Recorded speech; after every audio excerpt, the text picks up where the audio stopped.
Be a leader, how to change people without giving offense or arousing resentment. 1.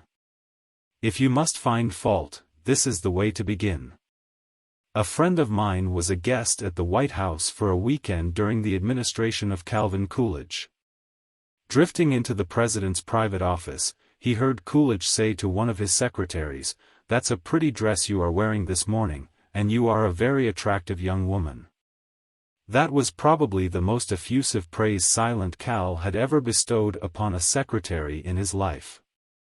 It was so unusual, so unexpected, that the secretary blushed in confusion. Then Coolidge said, "Now, don't get stuck up. I just said that to make you feel good. From now on, I wish you would be a little bit more careful with your punctuation." His method was probably a bit obvious, but the psychology was superb. It is always easier to listen to unpleasant things after we have heard some praise of our good points. A barber lathers a man before he shaves him, and that is precisely what McKinley did back in 1896, when he was running for president. One of the prominent Republicans of that day had written a campaign speech that he felt was just a trifle better than Cicero and Patrick Henry and Daniel Webster all rolled into one. With great glee, this chap read his immortal speech aloud to McKinley. The speech had its fine points, but it just wouldn't do. It would have raised a tornado of criticism. McKinley didn't want to hurt the man's feelings. He must not kill the man's splendid enthusiasm, and yet he had to say no. Note how adroitly he did it. "My friend, that is a splendid speech, a magnificent speech," McKinley said. "No one could have prepared a better one.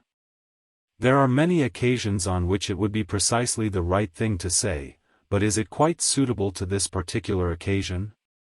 Sound and sober as it is from your standpoint, I must consider its effect from the party's standpoint. Now you go home and write a speech along the lines I indicate, and send me a copy of it." He did just that. McKinley blue-penciled and helped him rewrite his second speech, and he became one of the effective speakers of the campaign. Here is the second most famous letter that Abraham Lincoln ever wrote. His most famous one was written to Mrs. Bixby, expressing his sorrow for the death of the 5 sons she had lost in battle.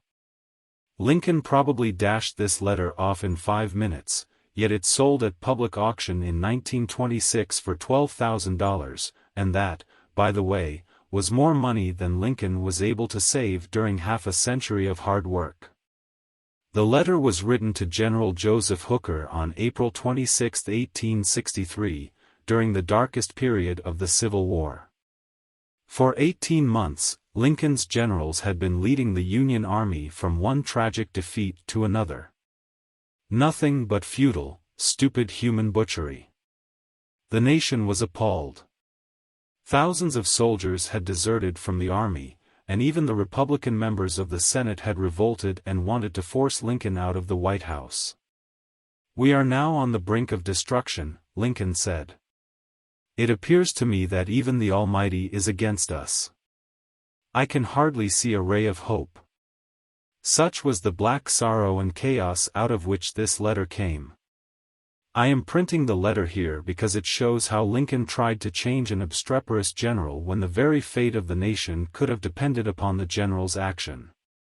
This is perhaps the sharpest letter Abe Lincoln wrote after he became president, yet you will note that he praised General Hooker before he spoke of his grave faults. Yes, they were grave faults, but Lincoln didn't call them that. Lincoln was more conservative, more diplomatic. Lincoln wrote, "There are some things in regard to which I am not quite satisfied with you." Talk about tact and diplomacy. Here is the letter addressed to General Hooker: "I have placed you at the head of the Army of the Potomac. Of course, I have done this upon what appears to me to be sufficient reasons, and yet I think it best for you to know that there are some things in regard to which I am not quite satisfied with you. I believe you to be a brave and skillful soldier, which, of course, I like. I also believe you do not mix politics with your profession, in which you are right. You have confidence in yourself, which is a valuable if not an indispensable quality. You are ambitious, which, within reasonable bounds, does good rather than harm, but I think that during General Burnside's command of the army you have taken counsel of your ambition and thwarted him as much as you could, in which you did a great wrong to the country and to a most meritorious and honorable brother officer. I have heard, in such a way as to believe it, of your recently saying that both the army and the government needed a dictator. Of course, it was not for this, but in spite of it, that I have given you command. Only those generals who gain successes can set up as dictators. What I now ask of you is military success, and I will risk the dictatorship. The government will support you to the utmost of its ability, which is neither more nor less than it has done and will do for all commanders. I much fear that the spirit which you have aided to infuse into the army, of criticizing their commander and withholding confidence from him, will now turn upon you. I shall assist you, as far as I can, to put it down. Neither you nor Napoleon, if he were alive again, could get any good out of an army while such spirit prevails in it, and now beware of rashness. Beware of rashness, but with energy and sleepless vigilance go forward and give us victories.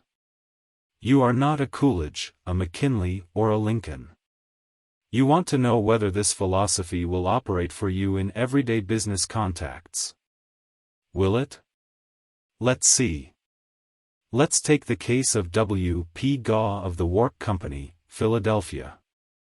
The Wark Company had contracted to build and complete a large office building in Philadelphia by a certain specified date. Everything was going along well, the building was almost finished, when suddenly the subcontractor making the ornamental bronze work to go on the exterior of this building declared that he couldn't make delivery on schedule. What? An entire building held up. Heavy penalties. Distressing losses. All because of one man. Long-distance telephone calls. Arguments. Heated conversations. All in vain. Then Mr. Gaw was sent to New York to beard the bronze lion in his den. Do you know you are the only person in Brooklyn with your name?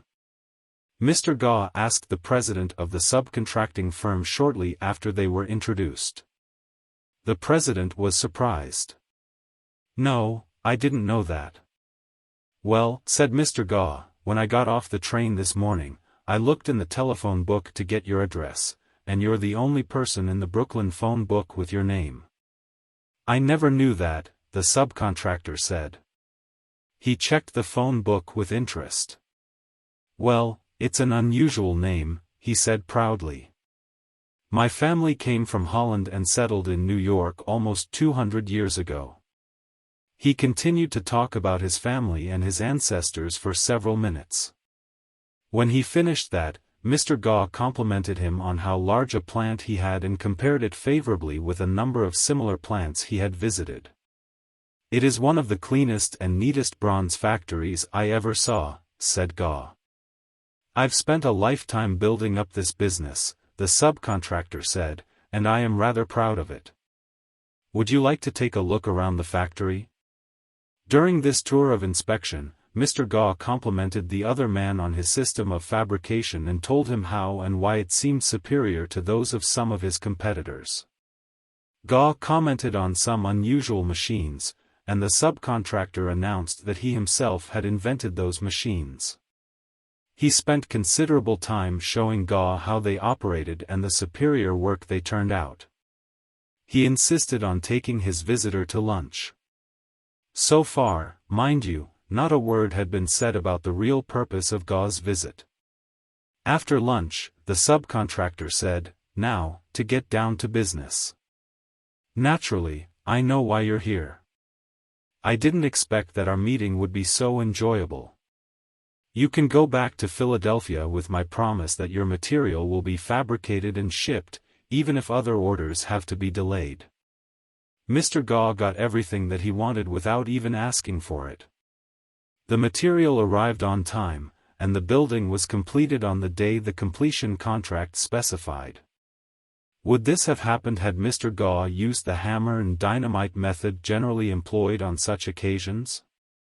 Dorothy Rubelski, a branch manager of the Fort Monmouth, New Jersey, Federal Credit Union, reported to one of our classes how she was able to help one of her employees become more productive. We recently hired a young lady as a teller trainee. Her contact with our customers was very good. She was accurate and efficient in handling individual transactions. The problem developed at the end of the day when it was time to balance out. The head teller came to me and strongly suggested that I fire this woman. She is holding up everyone else because she is so slow in balancing out. I've shown her over and over, but she can't get it. She's got to go. The next day I observed her working quickly and accurately when handling the normal everyday transactions, and she was very pleasant with our customers. It didn't take long to discover why she had trouble balancing out. After the office closed, I went over to talk with her. She was obviously nervous and upset. I praised her for being so friendly and outgoing with the customers and complimented her for the accuracy and speed used in that work. I then suggested we review the procedure we use in balancing the cash drawer. Once she realized I had confidence in her, she easily followed my suggestions and soon mastered this function. We have had no problems with her since then. Beginning with praise is like the dentist who begins his work with Novocaine. The patient still gets a drilling, but the Novocaine is pain-killing. Principle 1. Begin with praise and honest appreciation.